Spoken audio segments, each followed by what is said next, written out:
You can't sit here." This sentence echoed in Elijah's ears. Leaning on his cane, the 78-year-old man quietly settled into the armchair in the corner. His breathing was ragged. His legs were weak. All he wanted was a little rest.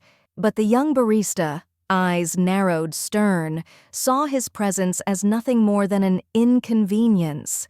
"If you are not ordering, you will have to leave. This is not just a public space. I can't let you sit for free, old man. Find another place."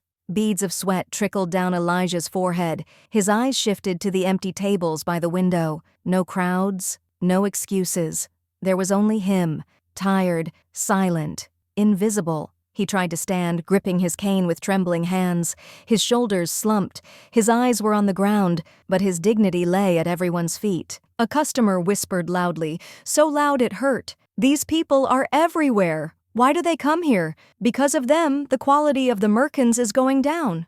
And then the door opened. A swarm of guards came in, and behind them, in a tailored suit, Donald Trump. The cafe buzzed with quiet murmurs. He had come for a meeting, but his eyes immediately locked on Elijah. As the old man struggled to stand, his cane slipped from his hand. No one moved. No one except Trump. Trump bent down. In complete silence, he took the cane and slowly handed it to Elijah. Their eyes met. Elijah looked away, embarrassed, and murmured softly, "I'm sorry if I caused any trouble. I just needed to sit down for a bit." Trump's brow furrowed. He looked around. Phones were on. Cameras were rolling. The barista stood behind the counter, her face rigid, not with guilt, but with pride. "If anyone here is uncomfortable with this guy," Trump said firmly, "the door is right over there. I don't want you bothering to listen to people with such arrogance and disrespect." Then he turned to Elijah. "You don't owe us anything. In fact, we owe you a coffee and an apology." He pointed to the chair at his desk. Elijah sat down, not in shame this time, but with quiet dignity. He rested his cane on his knees. His eyes sparkled, but he did not cry. It was as if someone had given him his name back. Trump addressed the barista again, his voice calm but sharp. This man didn't want a seat. He wanted respect, and this cafe owes him both. Put it on my tab, but the real debt is yours. The entire cafe fell silent, and for the first time, the cameras turned not just on Trump, but on Elijah. He was no longer invisible. He was no longer just an old man. He had become someone worth seeing. Elijah cradled his coffee cup with both hands. The warmth of it seemed to melt the coldness he'd felt all day. From the stares, the dismissal, the shame. His eyes wandered until they landed on the window. He paused, then softly began to speak. "I was born on this very street. Grew up in this neighborhood. This table. This might have been the first place I ever sat alone. Back then, it wasn't a cafe. It was a library. I used to study for exams right here." Trump said nothing. He listened, fully, silently. "Then life changed. My first job was with the city sanitation crew. Later, I became a park custodian. I retired, but living costs didn't. My wife passed away. My kids moved out of state. Now all I have left is this cane and my memory." A heavy silence blanketed the cafe.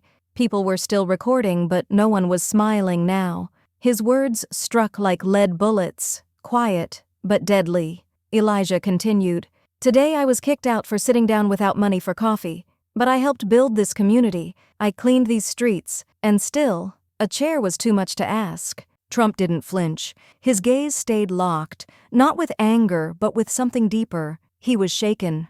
"Sometimes," Trump said quietly, "the collapse of a society begins when we forget who deserves a seat." Elijah looked at him. For the first time, he felt truly seen. And that sentence, that one sentence, pushed back against years of silent erasure. By the next morning, the internet was on fire.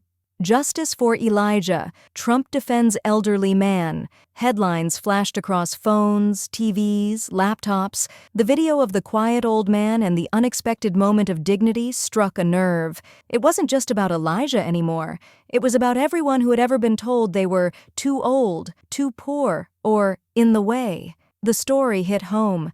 Celebrities tweeted, civil rights leaders spoke, podcasts dissected it. Late-night hosts paused their sarcasm. Across the world, people asked themselves the same question: when was the last time I truly saw someone like Elijah? That afternoon, Trump called a press conference. No teleprompter, no politics, just a small stage and something unusual in his hands, a simple wooden chair. He placed it beside him. "This isn't just furniture," he began, his voice calm but firm.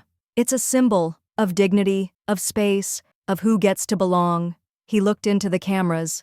"We've built a culture that praises youth and speed, but forgets the ones who built the roads we now run on. Old age isn't a weakness, it's memory, it's foundation, and when we turn our backs on it, we erase where we come from." He paused, gripping the back of the chair. "This morning, someone asked me why I made such a big deal over just a seat.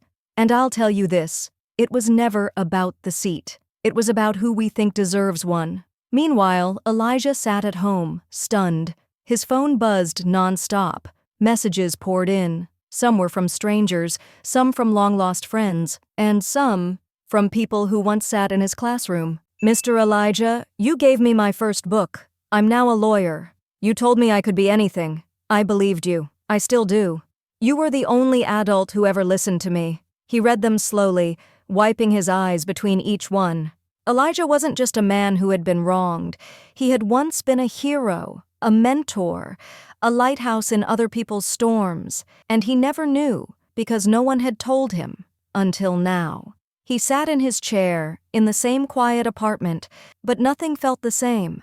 The walls held memories, his worn shoes on the mat told stories, and for the first time in years, he wasn't invisible, not to the world, not to himself. 1 week later, a new plaque now hung at the front of the café, right next to the sunlit corner table where Elijah once sat unnoticed. Now stood a quiet symbol of change. "This table is dedicated to all our elders who've been overlooked for far too long." Elijah came there every morning now, but he no longer walked with his head down. He no longer leaned into his cane like a burden. He walked with quiet pride. The café staff opened the door when they saw him. The young greeted him with respect. "This isn't the place where I stayed silent anymore," he'd say with a soft smile. "It's where my voice echoes now." That day, a small crowd gathered at the entrance. A young boy approached Elijah holding a book. "I watched your video with my mom," he said. "I want to be like you." Elijah took off his glasses and looked into the boy's eyes. "Just never forget what it means to be invisible, and one day choose to truly see someone." At that moment, Trump entered the café, not with fanfare or cameras, but with quiet familiarity. He walked up and sat down across from Elijah. "So, is this still your table, Mr. Elijah?" Elijah gave a gentle smile. "It's not just mine anymore. It belongs to everyone who's ever been unseen." Laughter and applause filled the café. Everyone stood up, except Elijah. He stayed seated, because for the first time, he didn't have to fight for a place to belong.